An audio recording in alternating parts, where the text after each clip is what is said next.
महाराष्ट्र में दिलचस्प लड़ाई, पुराने दुश्मन बने दोस्त, कहीं दोस्त और परिवार के नेता आमने सामने। महाराष्ट्र में लोकसभा चुनाव 2024 का मुकाबला दिलचस्प हो चुका है। कहीं ननद और भाभी तो कहीं चाचा भतीजे एक दूसरे को चुनौती देते हुए दिखाई देंगे। महाराष्ट्र में 2024 के लोकसभा चुनावों में आश्चर्यजनक राजनीतिक बदलाव देखने को मिल रहे हैं।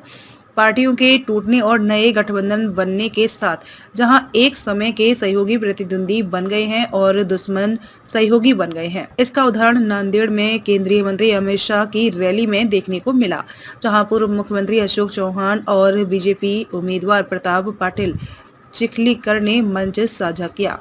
लातूर जिले के लोहा से अविभाजित शिवसेना ने तत्कालीन विधायक चिखलीकर 2019 में बीजेपी में शामिल हुए थे और लोकसभा चुनाव 2019 में कांग्रेस के गढ़ नांदेड़ से अशोक चौहान को हरा दिया था। एक चुनावी रैली में मोदी ने आदर्श सोसाइटी घोटाले को लेकर चौहान पर निशाना साधा था, जबकि तत्कालीन मुख्यमंत्री देवेंद्र फडणवीस ने कहा था कि चौहान एक डीलर है, नेता नहीं।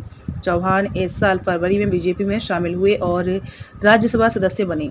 वह अब मराठवाड़ा क्षेत्र में चिखलीकर और अन्य बीजेपी उम्मीदवारों के लिए प्रचार कर रहे हैं। 2019 में मावल लोकसभा क्षेत्र में शिवसेना के श्रीरंग बरने ने एनसीपी नेता अजित पवार के बेटे पार्थ पवार को हराया था। यह पहली बार था जब शरद पवार के विस्तृत परिवार की किसी सदस्य को चुनावी हार का स्वाद चखना पड़ा था। साल 2023 की बात करें तो अजित पवार ने अपने चाचा से नाता तोड़कर बीजेपी से हाथ मिला लिया और अब साल 2024 में अजित पवार की एनसीपी महायुति के लिए प्रचार कर रही है। महाराष्ट्र में अजित पवार की पार्टी एनसीपी एकनाथ शिंदे की शिवसेना और बीजेपी के साथ गठबंधन में है। कहा जाता है कि अजित पवार ने लोकप्रिय टेलीविजन और फिल्म अभिनेता अमोल कोहले को एनसीपी में शामिल होने और 2019 में सिरूर लोकसभा क्षेत्र में मौजूदा शिवसेना सांसद शिवाजी राव अधल राव पाटिल के खिलाफ चुनाव लड़ने के लिए राजी किया था, जो उस समय अविभाजित शिवसेना में थे। अमोल कोहले ने अधल राव पाटिल को हराया था। कोहले अब शरद पवार के नेतृत्व वाली एनसीपी के साथ हैं। सत्तारूढ़ बीजेपी शिवसेना एनसीपी महायुति गठबंधन की सीट बंटवारे की व्यवस्था में है। सिरूर सीट अजीत पवार के पास गई और कोहले को हराने के इरादे से उन्होंने अधल राव पाटिल को एनसीपी में शामिल कर लिया। अब अजीत पवार अपने पूर्व शिष्य कोहले के खिलाफ प्रचार करेंगे। मुंबई दक्षिण मध्य निर्वाचन क्षेत्र में अविभाजित शिवसेना के 2 बार के सांसद राहुल शेवाले का मुकाबला शिवसेना यूबीटी के अनिल देसाई के है। 2022 में पार्टी के विभाजन के बाद शेवाले शिंदे के नेतृत्व वाली शिवसेना में शामिल हो गए थे। उद्धव ठाकरे के करीबी सहयोगी देसाई को काफी हद तक पर्दे के पीछे के योद्धा के रूप में जाना जाता है। बारामती में पवार परिवार के 2 सदस्य आमने सामने हैं। अजित पवार पहले अपनी चचेरी बहन सुप्रिया सुले के चुनाव अभियानों का प्रबंधन करते थे।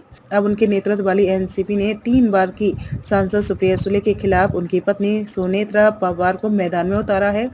इस लड़ाई ने अजीत के तत्काल परिवार में भी दरार पैदा कर दी है, क्योंकि उनके छोटे भाई श्रीनिवास और उनका परिवार सुले के समर्थन में सामने आ गया है। भीड़ में बीजेपी ने मौजूदा सांसद प्रीतम मुंडे के स्थान पर उनकी बड़ी बहन और पूर्व राज्य मंत्री पंकजा मुंडे को उम्मीदवार बनाया है। 2019 के विधानसभा चुनाव में पंकजा को उनके चचेरे भाई और एनसीपी नेता धनंजय मुंडे ने हरा दिया था। धनंजय मुंडे अब अजित पवार के नेतृत्व वाली एनसीपी में हैं और वह सत्तारूढ़ गठबंधन की उम्मीदवार पंकजा के लिए प्रचार करेंगे।